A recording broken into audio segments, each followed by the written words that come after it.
The Abbott and Costello program, brought to you by Camel, the cigarette of costly or properly aged tobaccos. See if your throat and your taste don't make Camel a first with you, too. Find out for yourself. Listen to the great rhythms of Will Osborne and his orchestra, the swingy singing of Connie Haynes. And that gallant, chubby little gentleman who, when he walked into Hedy Lamar's dressing room by mistake, politely said...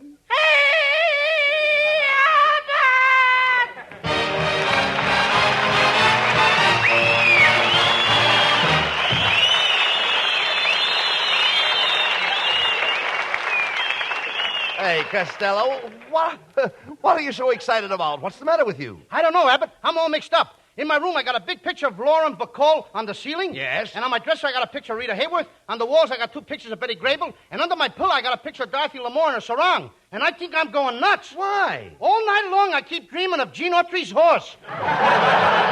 Look, talk sense, Costello. What were you doing in the courthouse this morning? Oh, I was there to see my Uncle Artie Stebbins get his divorce. Was it an interesting divorce trial? Oh, sure. The judge said, Mr. Stebbins, I'm granting you a divorce, and I'm going to give your wife $35 a week. And what did Artie say to that? He said, that's mighty nice of you, Judge. I'll try to slip her a buck every now and then myself.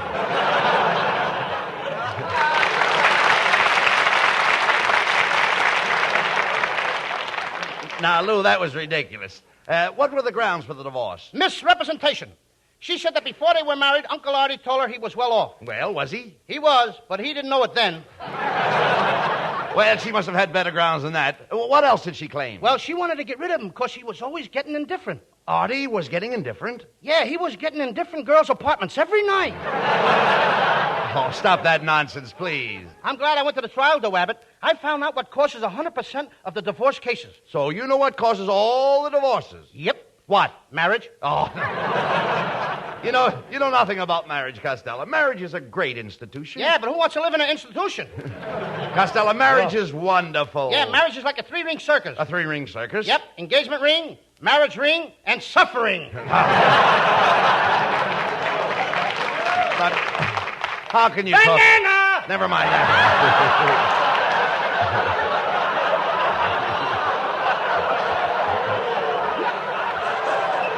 You know I'm lost already? All right. How can you talk like that, Costello? You've never been a husband. In fact, you don't even know what a husband is. Oh, yes, I do. Oh, all right. What is a husband? A husband is what's left of a sweetheart after the nerve has been killed.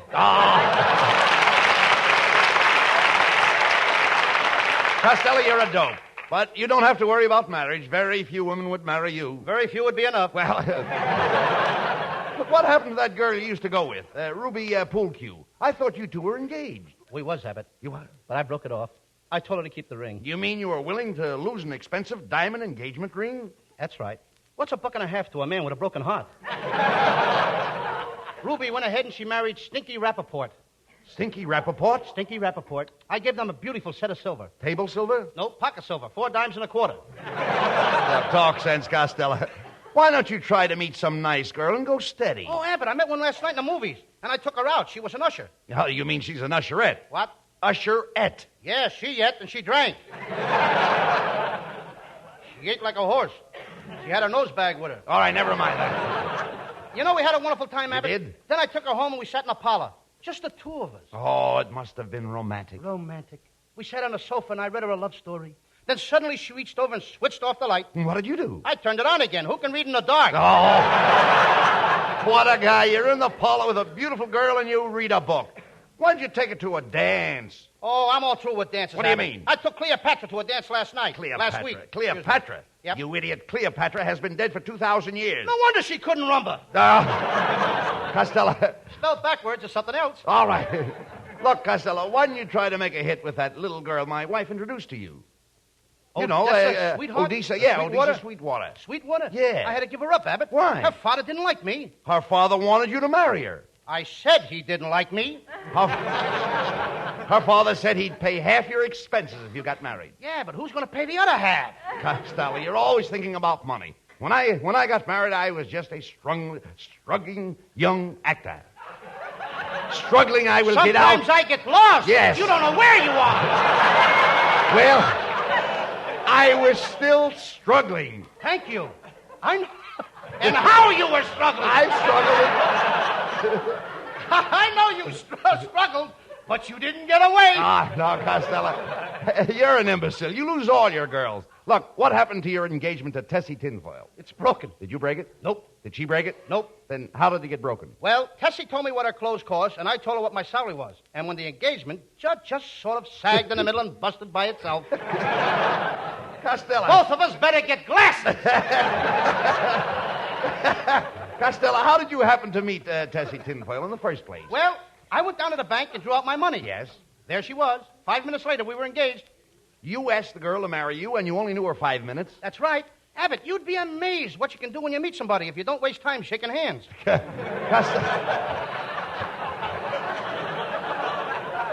Costello, what became of Tessie Tinfoil? Oh, Tessie's an MP in the Navy. An MP in the Navy? What does she do? She keeps the wolves away from the waves. Costello, why aren't you more like your brother Pat? Now, there's a happily married man. Why, I heard Pat's wife say she couldn't wait to hear the patter of little feet around the house. Well, Abbott, for your information, it won't be long now. You mean? Yep. Pat's taken up tap dancing. Oh, Costello, you're hopeless. What's wrong with that? Now, wait a minute. You don't even know how to look at a girl. I don't. Hello? Yes, there is. That's awful. That guy ought to be ashamed of himself. Oh, that's terrible. Goodbye. Who was that? The police department. They're after a peeping Tom who's been looking into the chorus girls' dressing rooms over at Earl Carroll's Theater from the roof of this building. Boy, I'd hate to be in that guy's shoes when them cops get through with him. Yep. I gotta go now, Abbott. See you later. Wait a minute. Where are you going? I'm gonna sell my binoculars. Get him out of here!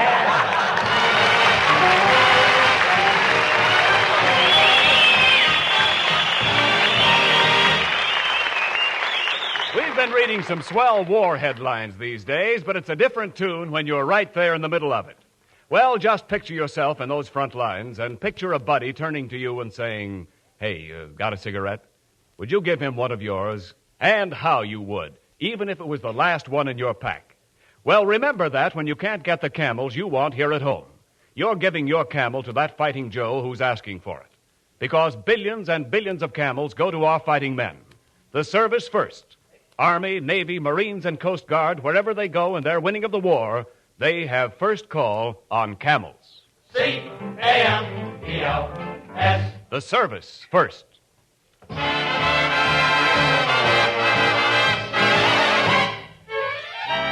Camel presents Will Osborne now with an arrangement of a current favorite, Candy.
Well, Costello, I've arranged a wonderful date for you. My wife fixed it up for you to take our girlfriend out, Emma Fiddlebuster. Emma Fiddlebuster? Not me, Abbott. I took that dame to a restaurant once, and on the way out, the manager searched me. Well, Costello, you have an honest face. Why did the manager search you? Well, he took one look at Emma Fiddlebuster, and he said, if you'll walk out of here with her, you're liable to walk out of here with anything.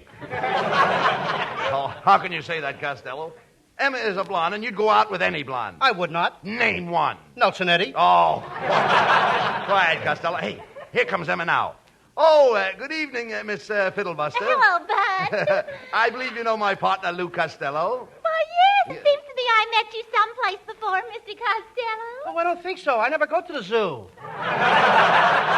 Get the kisser on this kid. Oh, now I remember. You annoyed me one whole evening. I never even looked at you. Well, isn't that annoying? And if I remember correctly, you winked at me with your good eye. That one in the middle. Did I try to kiss you? No. Well, then it wasn't me. Tell me, Costello, don't I do something to you? Yes. When I look at you, I turn gray as a sheet. Costello, I think you mean white as a sheet. Abbott, you ain't seen our laundry lately. Oh.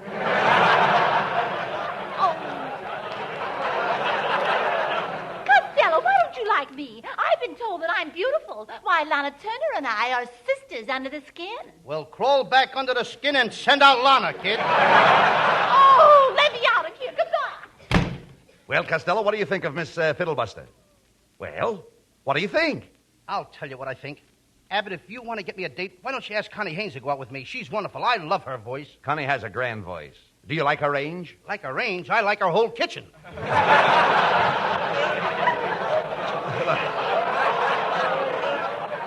Well, look, I'll get you a date with Connie Haynes on one condition. You must promise not to kiss her, because if you kiss her, her mother will worry. Okay, Abbott, I won't kiss her. I'll let her kiss me. Let my mother worry. I mean, no wonder girls won't go out with you. Is that so? I know how to treat a girl, Abbott. First, I buy her flowers and candy. And then? Then I take her to a show, and then I take her to a cabaret. I spend $7 or $8. Then we walk along until we meet a sailor. And then what? Oh, I can always find my own way home. No. Well, Costello, I'm going to arrange for you to take Connie Haynes to a nightclub. But first, I must be sure you will conduct yourself like a gentleman. Come with me. Where are we going? I'm going to put you through a complete course of social etiquette at the Charm School. Come on, let's go.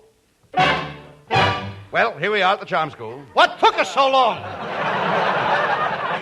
Give us music, will you? Bump, bump. That's it.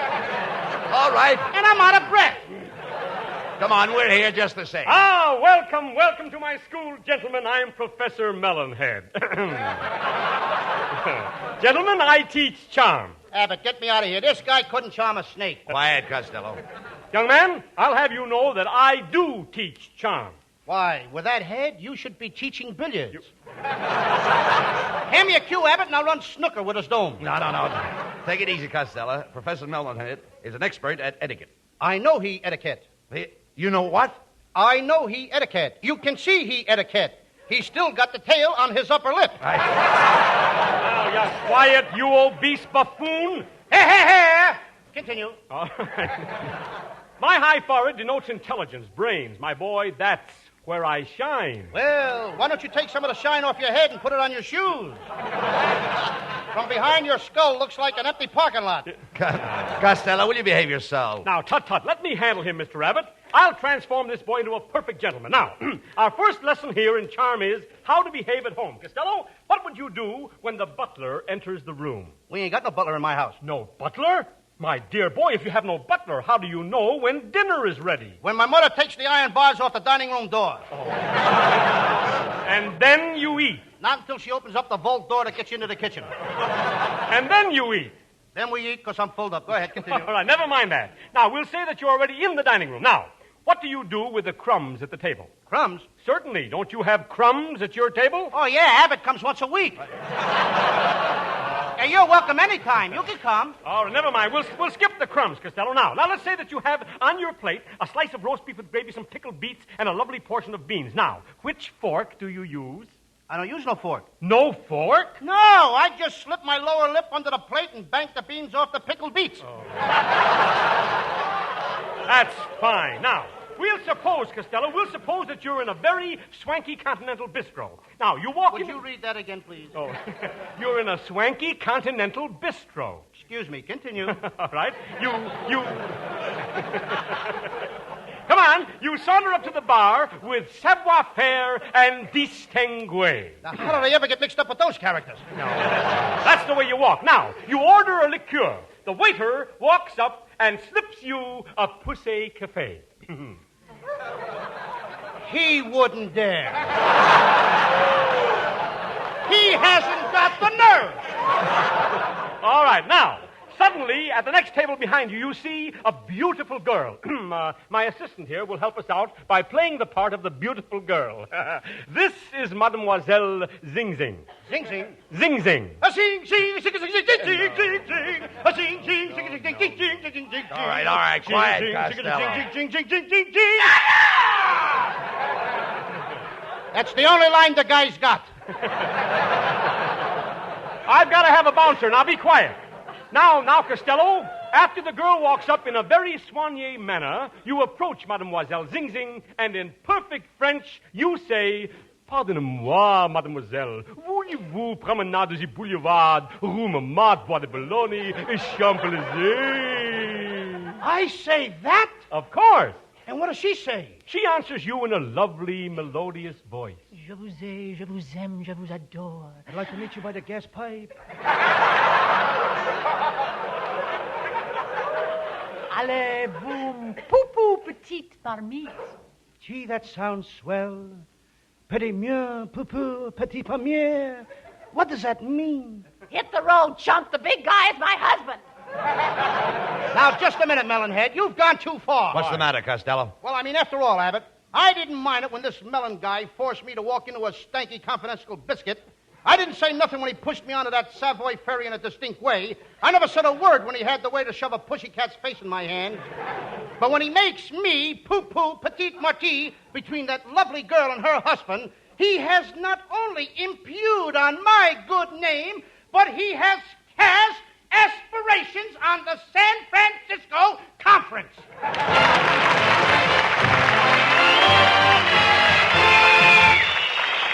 There are many minerals the good earth yields, and the most precious of these is platinum. To get one single precious ounce takes 190 tons of ore. That's rather like the task of getting the right tobaccos to make Camel cigarettes. The good earth in these United States yields about 1.5 billion pounds of leaf tobacco each year. But only a fraction of this enormous production is good enough to rate the name Camel. It's this platinum quality tobacco, properly aged, that gives Camels their rich, full, incomparable flavor and cool mildness. Camels just wouldn't be Camels if they were made of lesser tobaccos, or if these platinum tobaccos weren't sufficiently aged. So ask for Camels every time you buy cigarettes. C-A-M-E-L-S. War or peace, Camels are still Camels, the cigarette of costlier tobaccos.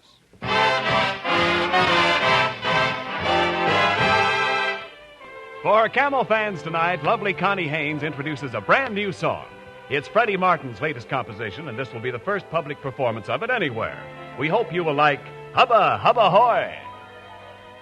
Every time the lights are low and you start to kiss me, oh, whoa, boy, a hubba, hubba, hubba, hoy. Every time our fingers touch, I begin to shake so much. Whoa, boy, a hubba, hubba, hubba, hoy. When you get that starry gaze, my eyes begin to leak. I go in a kind of daze, and my heart starts to pound like a G. I can't make the whole thing out. Even in my sleep I shout, whoa, boy, a hubba, hubba, hubba, hoy. Every time our fingers touch, I begin to shake so much. Oh, boy! Hubba, hubba, hubba, hoy. When you get that starry gaze, my eyes begin to leap. I go in a kind of daze, and my heart starts to pound like a G. I can't make the whole thing out. Even in my sleep I shout, Oh, boy! whoa, boy, a hubba, hubba, hubba, hubba, hubba, hubba, hubba, hubba, hoy.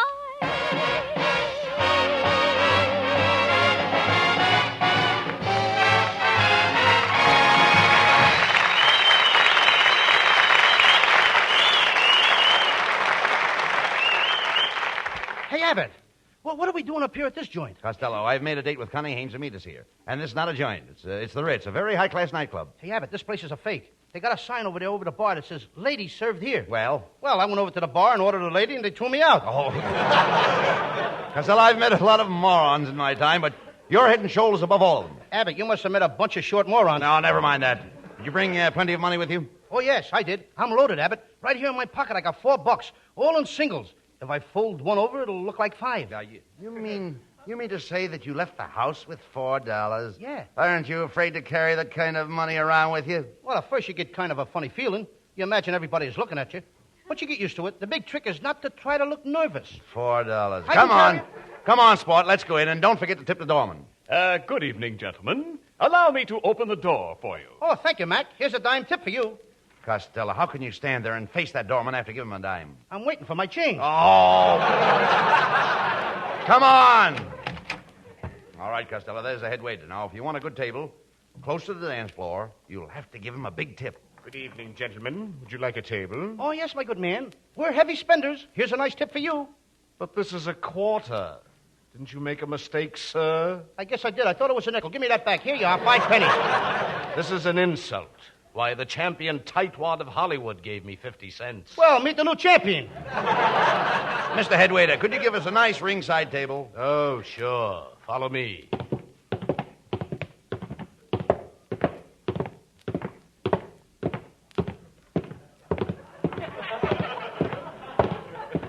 Hey, Abbott, I'm getting tired. Can't we sit down here and rest for a few minutes? Not at that table. It's reserved.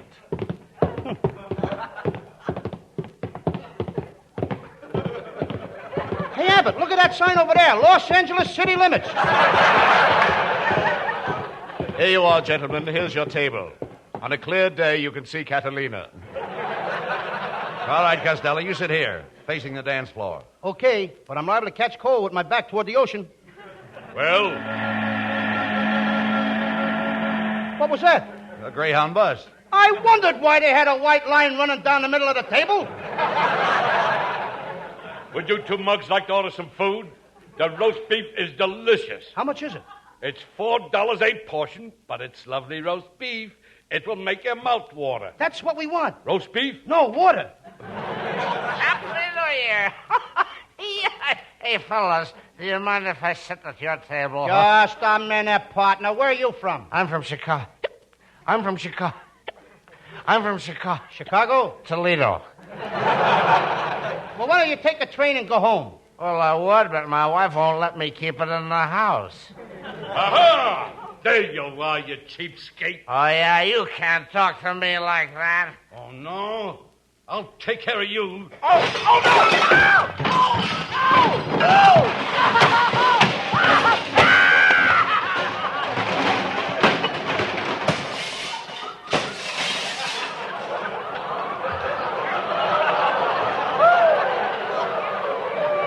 Hey, waiter, what's the idea of throwing that poor guy out like that? What's the idea? Yeah? Why, his bill was $76, and all the cheapskate had was $75.40.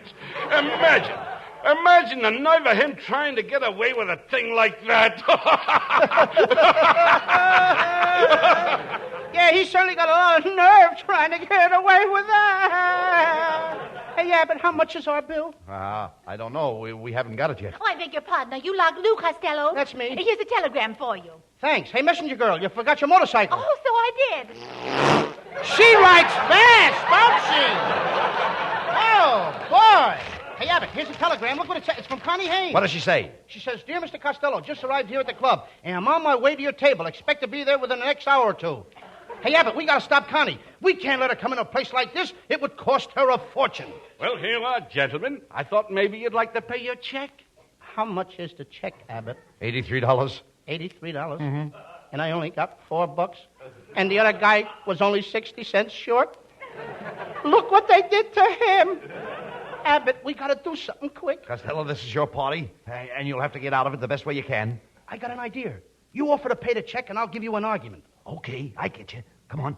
Costello, I'll pay the check. No, Abbott. I couldn't think of letting you pay the check. But I insist on paying the check. You were not going to pay this check, Abbott. I'm going to pay it myself. I wish you'd let me pay it. Well, somebody better pay it. Mr. Waiter, does it make any difference to you who pays the check? It don't make any difference to me. I don't care who pays the check. Okay, here, waiter, pay it yourself. Come on, Abbott. All right, Let's come get on. out of here.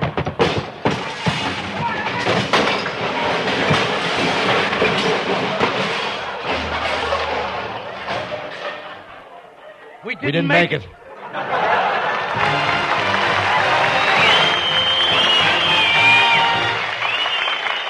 Abbott and Costello will be back for Camel cigarettes in just a moment.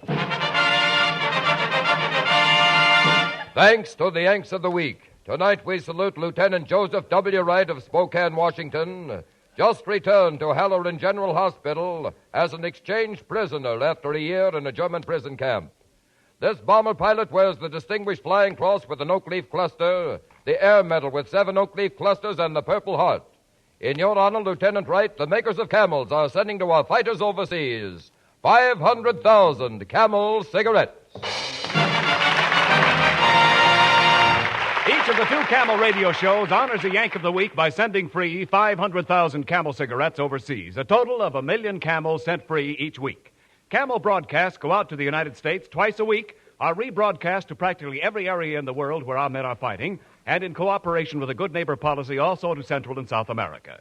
Listen Monday to Bob Hawke in Thanks to the Yanks, and next Thursday to Abbott and Costello with their guests, the famous Andrews sisters.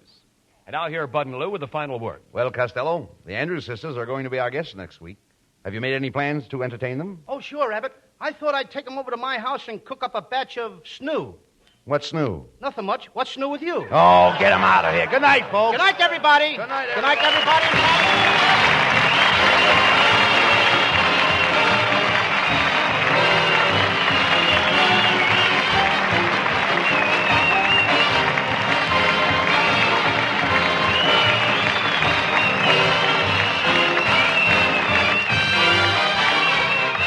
Yes, folks, be sure to tune in next week for another great Abbott and Costello show brought to you by Camel Cigarettes. And remember, Camels are worth asking for every time. See for yourself how Camel's mildness, coolness, and flavor click with you.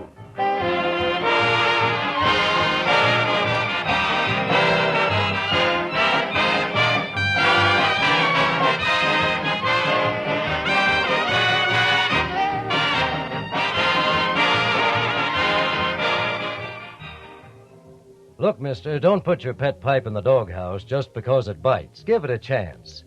Because maybe that loyal, old, trusty pipe isn't to blame at all. Maybe all it needs is a happy load of Prince Albert, that smooth, swell smoking tobacco with all the rich, full-bodied He-Man tobacco flavor left in and the bite taken out. Yes, sir, taken out by a special no-bite treatment that makes Prince Albert as gentle to your tongue as the sound of a dove cooing to its mate. Also, Prince Albert is crimp cut, which means firm, tidy packing, easy drawing, and even burning right down to the bottom of the bowl. And a bargain, say, just about 50 pipefuls per package. Saturday night, be sure to listen to Prince Albert's Grand Ole Opry. For nearly 19 years, bringing the real, authoritative American folk music and fun to Southern radio audiences, and now broadcast coast to coast. Remember Grand Ole Opry every Saturday night on NBC.